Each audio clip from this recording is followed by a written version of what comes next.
Baik, kita mulai. Assalamualaikum warahmatullahi wabarakatuh. Bismillahirrahmanirrahim. Alhamdulillahirabbil alamin. Asyhadu an la ilaha illallah wa la syarika lahu wa asyhadu anna sayyidina wa nabiyyana Muhammadan wa abduhu wa rasuluhu as-sadiq wa adul amin. Allahumma shalli wa sallim ala sayyidina Muhammadin wa ala alihi washabbihi ajmain, amma ba'du. Hadirin jamaah Bapak Ibu yang dirahmati Allah.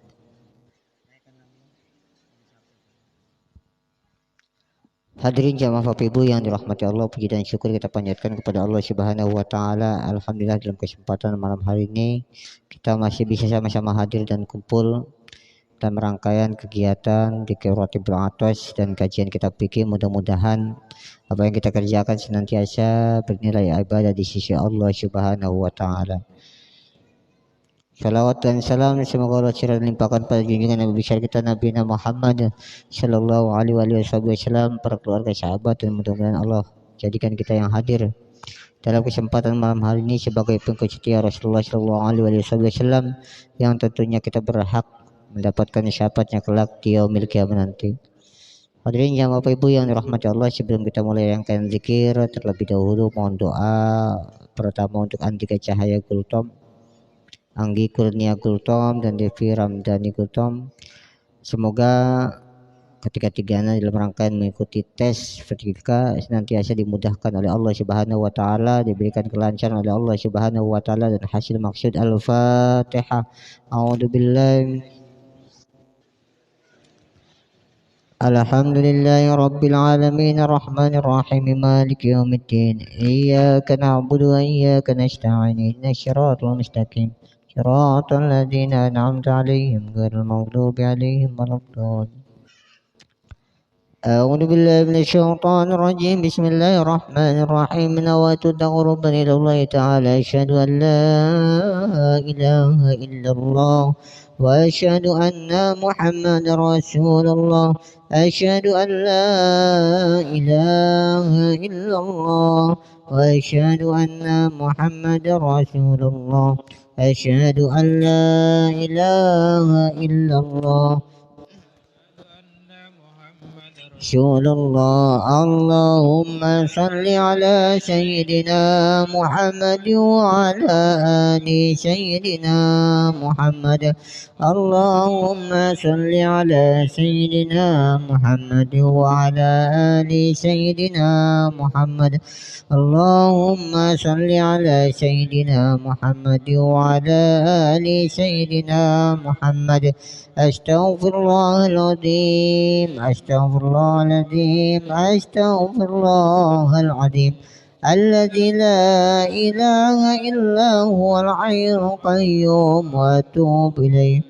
الفاتحة إلى حضرة محمد صلى الله عليه وآله وصحبه ومن والاه إلى رؤوسين عمر بن عبد الرحمن صاحب الراتب وإلى رشاد علي بن البارس وإلى رجال مشايخنا لشيخنا الراتب العاطف السني وفرنا غيث وشم برحمتنا مغفرة. الفاتحة. أعوذ بالله من الشيطان الرجيم. بسم الله الرحمن الرحيم. الحمد لله رب العالمين الرحمن الرحيم مالك يوم الدين. إياك نعبد وإياك نستعين. اهدنا الصراط المستقيم صراط الذين أنعمت عليهم غير المغضوب عليهم ولا الضالين. أعوذ بالله السميع العليم من الشيطان الرجيم. أعوذ بالله السميع العليم من الشيطان الرجيم. أعوذ بالله السميع العليم من الشيطان الرجيم. لو أنزلنا هذا القرآن على جبل لرأيته خاشعا متصدعا من خشية الله. وتلك الأمثال نضربها للناس لعلهم يتفكرون. هو الله الذي لا إله إلا هو عالم الغيب والشهادة هو الرحمن الرحيم. هو الله الذي لا إله إلا هو الملك القدوس السلام المؤمن المهيمن العزيز الجبار المتكبر. سبحان الله عما يشركون.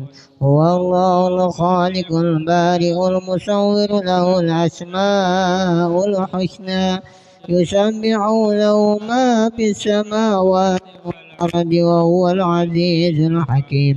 أعوذ بالله السميع العليم من الشيطان الرجيم. أعوذ بالله السميع العليم من الشيطان الرجيم أعوذ بالله السميع العليم من الشيطان الرجيم أعوذ بكلمات الله التامات من شر ما خلق أعوذ بكلمات الله التامات من شر ما خلق أعوذ بكلمات الله التامات من شر ما خلق بسم الله الذي لا يضر مع اسمه شيء في الأرض ولا في السماء وهو السميع العليم بسم الله الذي لا يضر مع اسمه شيء في الأرض ولا في السماء وهو السميع العليم بسم الله الذي لا يضر مع اسمه شيء في الأرض ولا في السماء وهو السميع العليم بسم الله الرحمن الرحيم ولا حول ولا قوة إلا بالله العلي العظيم بسم الله الرحمن الرحيم ولا حول ولا قوة إلا بالله العلي العظيم بسم الله الرحمن الرحيم ولا حول ولا قوة إلا بالله العلي العظيم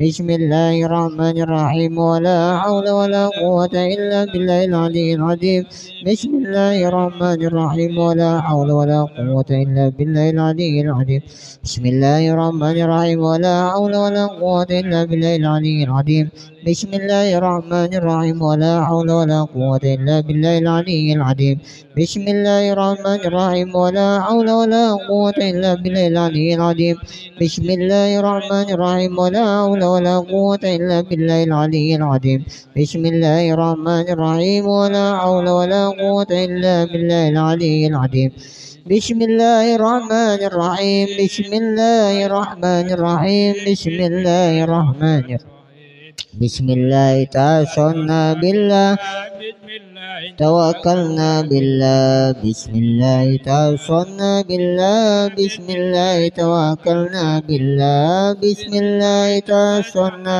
بالله بسم الله توكلنا بالله بسم الله آمنا بالله ومن يؤمن بالله لا خوف عليه بسم الله آمنا بالله ومن يؤمن بالله لا خوف عليه بسم الله آمنا بالله ومن يؤمن بالله لا خوف عليه سبحان الله عاج الله سبحان الله جل الله سبحان الله عاج الله سبحان الله جل سبحان الله يا الله سبحان الله جل الله سبحان الله وبحمده سبحان الله العظيم سبحان الله وبحمده سبحان الله العظيم سبحان الله وبحمده سبحان الله العظيم سبحان الله والحمد لله ولا إله إلا الله والله أكبر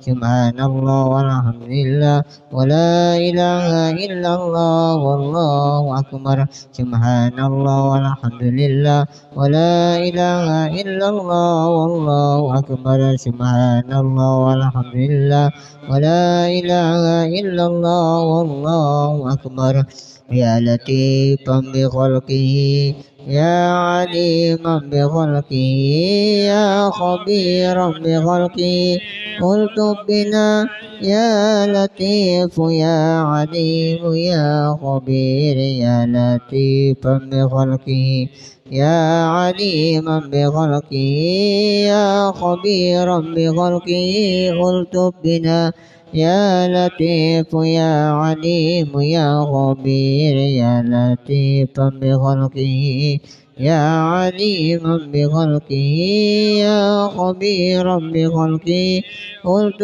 بنا يا لطيف يا عليم يا خبير يا لطيفا لم يجل